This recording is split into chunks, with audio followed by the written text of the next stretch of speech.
திரும்ப திரும்ப மொழி திணிப்பில் ஒன்றிய அரசாங்கமும் பிரதமர் அவர்களும் முனைப்பு காட்டி வருகிறார்கள்.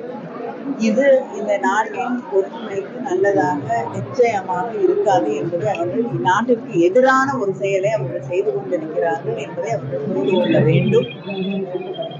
எந்த மொழியை யார் எப்பொழுது பயன்படுத்தியிருந்தாலும் தற்காலத்திலே மக்கள் எதை பயன்படுத்திக் கொண்டிருக்கிறார்கள் என்பது மிக முக்கியம். மக்களுடைய உணர்வுகளை புண்படுத்தாத வகையிலே, ஒரு மொழி பேசக்கூடிய மக்களின் உணர்வுகளை உட்படுத்தாத வகையிலே அரசாங்கம் நடத்தப்பட வேண்டும் என்பதை ஒன்றிய அரசு உணர்ந்து கொள்ள வேண்டும். கடந்த நெல் கொள்முதல் விவகாரத்துல வருகின்ற 23ஆம் தேதி திமுக அரசு எதிர்த்து நாம் தமிழர் கட்சியுடைய ஒருங்கிணைப்பாளர் பாக்குறீங்க.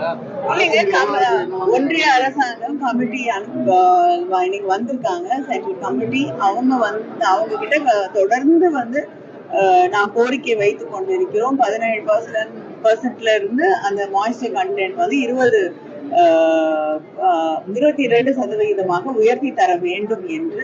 மழை வந்த பிறகு நிச்சயமாக பாதிப்பு இருக்கு. அதனால விவசாயிகள் உணர்வுகளை புரிந்து கொண்டு அவங்க அந்த ஈரப்பதத்தை அதிகப்படுத்தி கொள்முதல் செய்ய வேண்டும் என்ற கோரிக்கையை வைக்கப்பட்டிருக்கிறது. அதை அவர்கள் நிச்சயமாக செயல்படுத்த வேண்டும். தமிழக முதல்வர் திரைப்பட விமர்சகராக மாறிவிட்டார் அப்படிங்கிற எடப்பாடி பழனிசாமி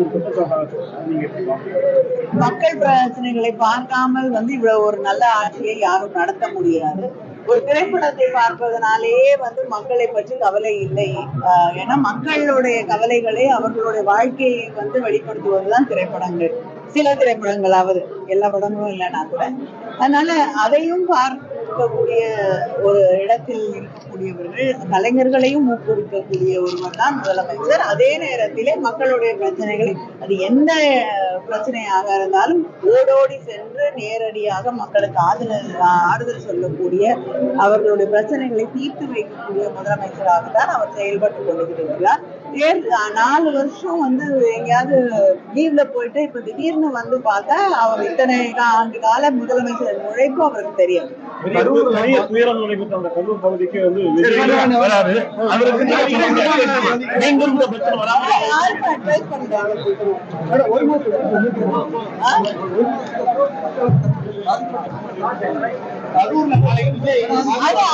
அவங்க கட்சி அவங்க நடத்துறாங்க, அவங்களுக்கு தெரிந்த விதத்திலே நடத்துகிறோம்.